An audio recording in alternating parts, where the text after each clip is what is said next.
Welcome back, fellow nerds. Today we have a special video for you that requires a warning, so you know it's going to be awesome.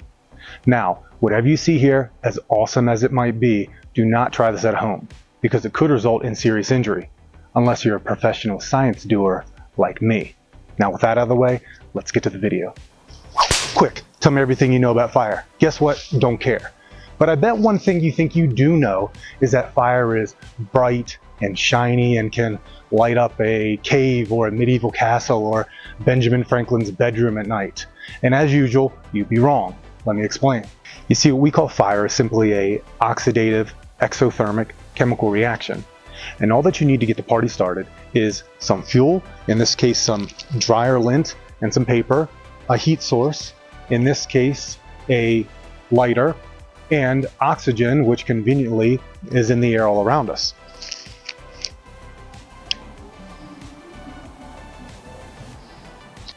And this is the fire that you're familiar with. You see, oxygen is extremely chemically reactive. That's the oxidative part. When it's burned, it gives off heat, which is the exothermic part, and normally light. Also, the reaction will continue to function as long as there is oxygen, heat, and fuel present. Now, getting back to the light producing part, what if I told you that I could make fire in every sense of the word that I just described, but it would be completely invisible to the naked eye? Now, many of you have seen a movie called Talladega Nights. It stars Will Ferrell, and he plays a race car driver named Ricky Bobby. There's one scene in the movie where Ricky Bobby is running around, screaming, he's in his underwear, and he claims to be on fire, even though he's clearly not aflame. Again! Please don't let the invisible fire burn my friend! He's jumping on Ricky, trying to put the non-existent fire out. Hilarious.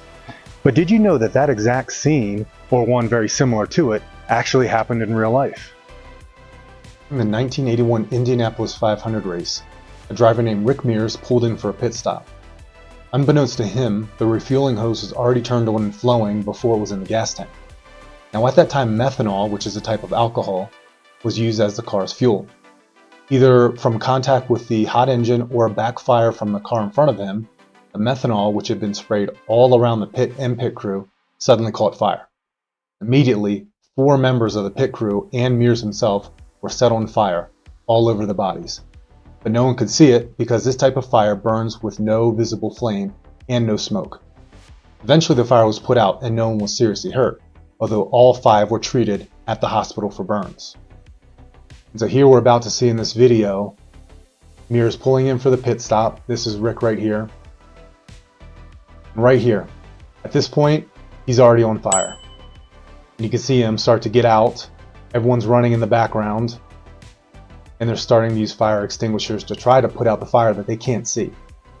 So this guy right here is a member of the pit crew. He's on fire, he's asking for help. This is Rick right here, he's on fire. And what he's trying to do is to not take off his helmet so that the fire can't get inside of his suit and all over his face. Here you can just see more pandemonium. This guy's trying to use water, this guy's got the fire extinguisher, and they just can't put these people out. Allow me to demonstrate. Here I have some methyl alcohol, aka methanol, which is the same fuel that we just saw in the video. So I'll just unscrew the cap, pour a little bit in here, light it, and here we go. And okay, this is embarrassing because it should have lit right now. Did I do something wrong?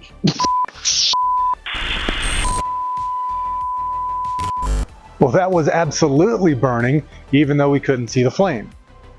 Let me try a little bit of a safer way this time. Let's pour again, and this time we're going to use a non-contact thermometer. So here we see the table is 47 degrees, 240, 250 in the flame. So that thing is definitely on fire. Or to show another way, I'll use this fire to make this fire.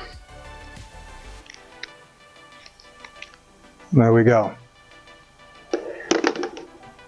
And there we have it. I've defied the gods and created invisible fire. I hope that you learned something today, and I'll catch you next time.